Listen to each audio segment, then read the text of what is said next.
સાથે જ ગુજરાત પર વધુ એક વખત વાવાઝોડાની આફત તોળાઈ રહી છે।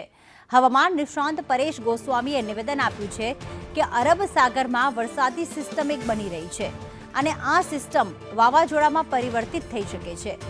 22 મેથી પ્રી મોન્સૂન એક્ટિવિટી થવાની સંભાવના છે। એક સપ્તાહ સુધી ગુજરાતમાં વરસાદ પડી શકે છે, એટલે કે 22 થી લઈને 27 તારીખ સુધી।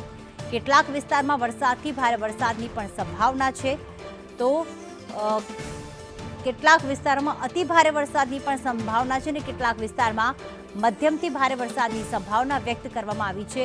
આજે 20 તારીખ છે, 22 મેથી પ્રી મોન્સૂન એક્ટિવિટીની શરૂઆત થશે।